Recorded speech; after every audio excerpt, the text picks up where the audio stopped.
everybody, it's Mike Galimi with Hot Rod Magazine. We're out here at the 25th anniversary of NMRA. It's an amazing collection of cars, of people. The stories are going around. And we took some time to sit down with Big Daddy Dwayne Gutridge. Dwayne, thanks for coming out. We appreciate it. I appreciate the invite. It's a nice event. The weather's nice. At least the smoke is gone, you know? So we can we don't have to put masks on again. We don't got to go through that whole thing. But it's a nice event. The weather's good. So 25 years already. Oof. It went by fast. But your story in this whole modern, we'll call it modern drag racing, starts way before NMRA. And, you know, in my mind, I mean, you are definitely the early pioneer of drag radial before it even was an idea, before it was even a concept. Back at the Friday night in Englishtown days and getting together with the Naps and putting on it with the Mustang Showdowns and giving a class for the average street car, which at the time was Outrageous Mustangs, your clientele. Yeah, it was. Kind of, if you could kind of, maybe walk us through some of the early days of how it started and really, by early 2000 just skyrocketed, and then, by 05, 06 it was on top of the world. So if you remember back in the day, Mustang guys used M&H tires. Right. So, and back then, I give a lot of credit to all the other guys who made it possible just to have racing, which Storm and Norman, you gotta definitely give it to Storm and Norman. So, but aside from that, a lot of us were racing light to light, and we were racing Grand Nationals. Then we started racing each other because Grand Nationals started falling off. 87, they were done. Mustangs kept going. Yeah. And we went from the 85 carburetor to the 86 CFI to the 87 sequential. And I was working for Ford, and I drove one, and I was like, oh my God, I got to get this Mustang. This is it. I got to get a Mustang. And so fast forward, we do the Mustang Showdowns. Well, I have my business, Outrageous Mustangs, and I'm like, in order for me to grow my business, I need to sponsor the Mustang Showdowns. 400 or 500 cars on a Friday night is outrageous. We skip high school and go down there. Yeah. Last two periods. And why? Were you old enough to drive? Well, maybe some people in the group were, not all of us. And so it got out of hand. On Friday nights, we had a curfew. We never made the curfew. Michael Knapp comes to me, goes, hey, we got to do something about this. I'm like, okay, I got an idea. He goes, what's the idea? Pitch it to me. And I love the Knapp, especially Michael. He was always, I had a fondness for Michael because he would always include me in the Mustang stuff. So I said, I tell you what we do. I said, it takes a long time. These guys, you remember, guys were driving to the track with their slicks in the back seat with a little jack and a chain. But so you went to tech, left tech, jacked up your car, put your tires on. By that time that was done, you got called to the lanes for first round. I said, Michael, we raced on radial tires. We won't break axles. You remember these guys, the new guys launch at 5,000, boom, break a stock axle, do a burnout they didn't have a line lock, so they're power braking it, doing a burnout. One wheel or all the smoke's coming from the clutch. Yeah. And we're trying to tell them, oh, your clutch. But that would cause us more time. I said, Michael, radial tires, you can't smoke the clutch, you can't break the axle, and they can go from tech to the lanes. He's like, a great idea, let's do it. And that's where I started. But then I got this crazy idea, South Side bars, Lakewood 50-50, 90-10 shocks, or stock Mustang shocks. Leave them on the car, boom. Launch the car, dead hook on the notchback. Then you had people like Southside, but then you had David Wolf come out with all stock suspension stuff. You can put on the car and run. At the time, we knew you could run 8 seconds. Why go to your car? Why take your car? We used to call it chassis prison. Why take your car to the chassis shop and let it sit there? We can bolt some arms on it, upper and lower, some springs. We can put some 90-10s, 50-50s, four-cylinder struts, leave them on there, get to the lanes and go race. It was about driving, management, power management. Why? I watched a lot of Top Fuel and Funny Car. If the conditions was right, they always could set the record.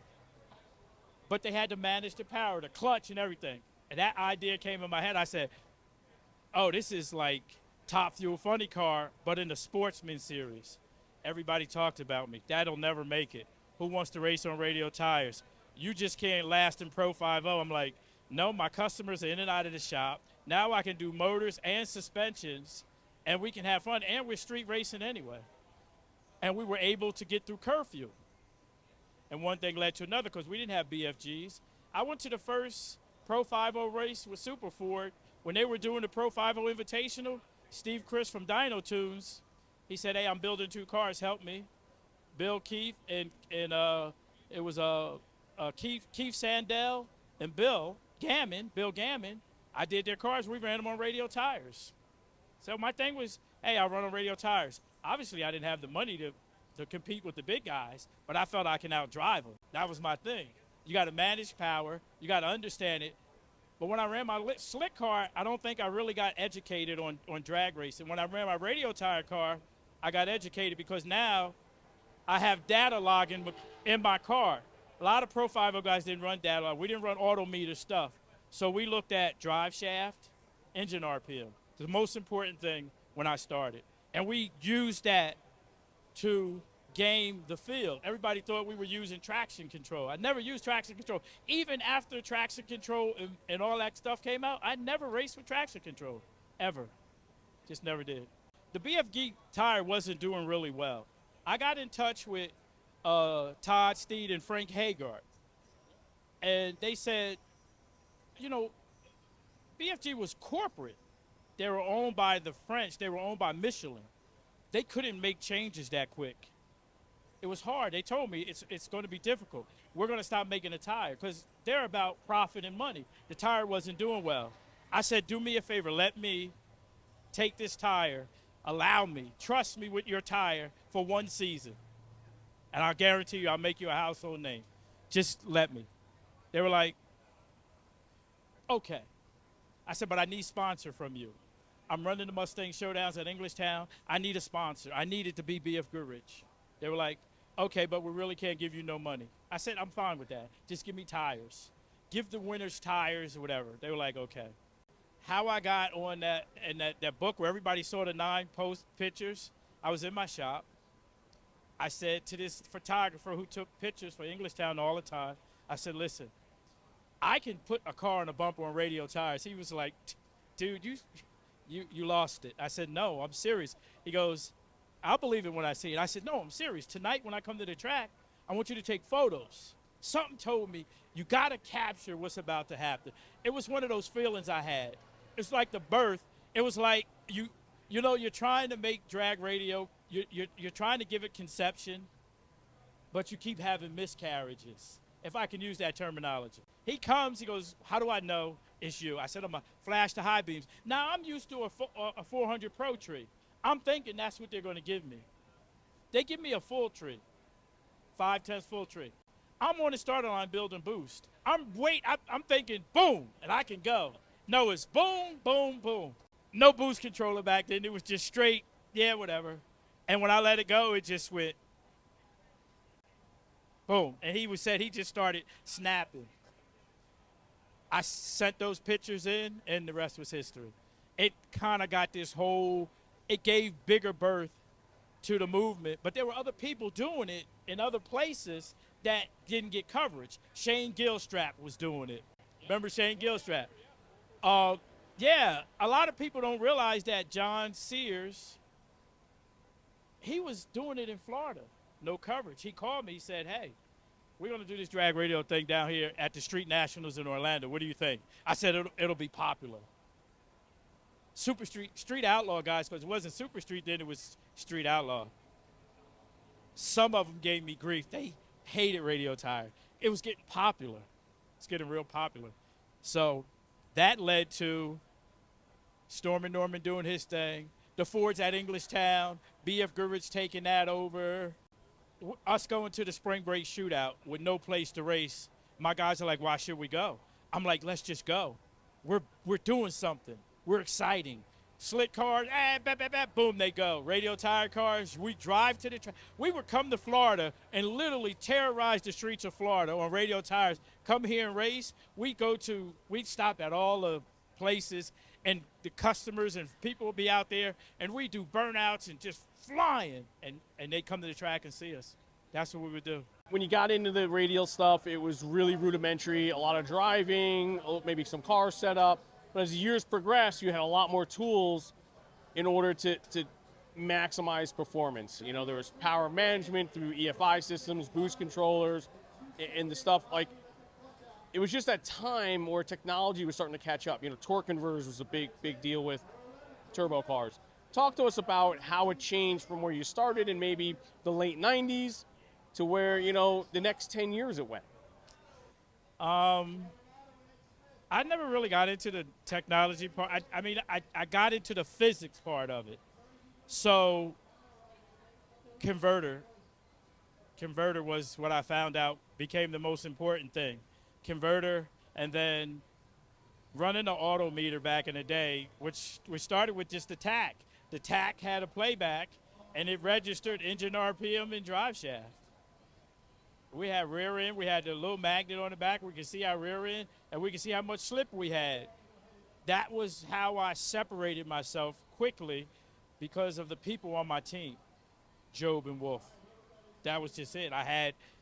They were interested, but wasn't. But since I ran the Turbo People logo, I ran the Wolf Racecraft logo, me coming to the races when Job was running Street Outlaw, and you had Joe Da Silva running Pro 5.0, I just was the guy who was hanging around. Well, I got that technology. And I used that all the way up until I pretty much stopped racing. I never had a bump box.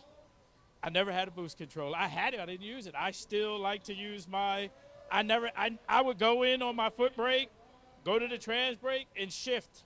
I never had an air shifter or it just wasn't fun to me. I still pull my parachute.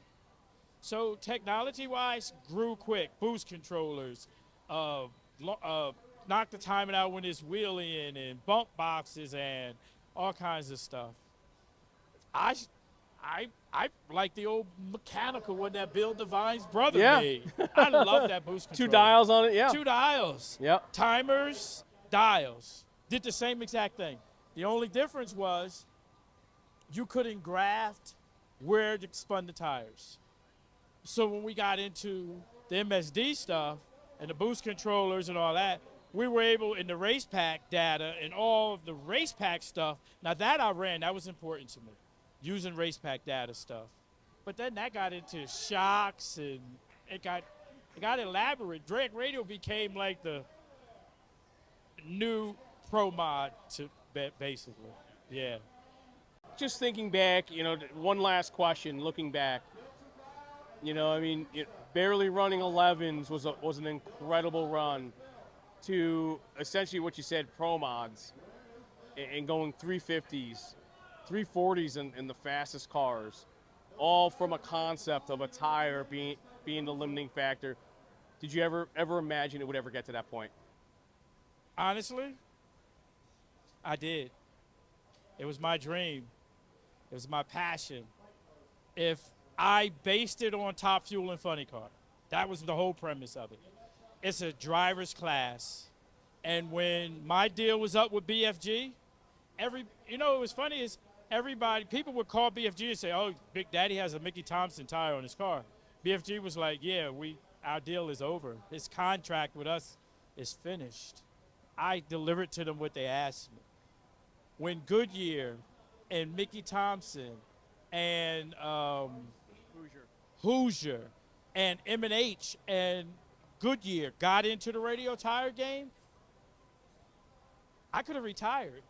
My purpose to me was done. It was a class that I love, but the love of the sport is still going. So people say, you coming back? I'm like, no. They're like, why not? I'm like, I have no reason to come back. What I wanted to do, I did. I gave everything I had to the sport. It didn't die. The people who said it would never be anything are wrong. When you see pro mod guys, when you see people like Frank Taylor, when you see people that I know run pro mod, strap a set of radio tires on and go radio tire racing. And 60 foot, like a 968 on a radio tire. Sorry to break the news to you, to even a little quicker. I want to say 910, 905. You see what I mean, though? Oh, yeah. We're it's talking, insane. It's got the attention of the pro ranks. It's got the attention of pro stock. It's got the attention of pro mod. It's got the funny car. It's got the attention of top fuel. It's got those guys know about that class. I mean, Antron Brown when actually we drove a radio when car. we can get our own Antron Brown from New Jersey to drive a radio tire car. And win. What?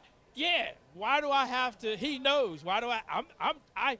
When people think about, to me, I would say when people think about drag radio racing, they'll think about me, the guy who, with the help of others, made it happen.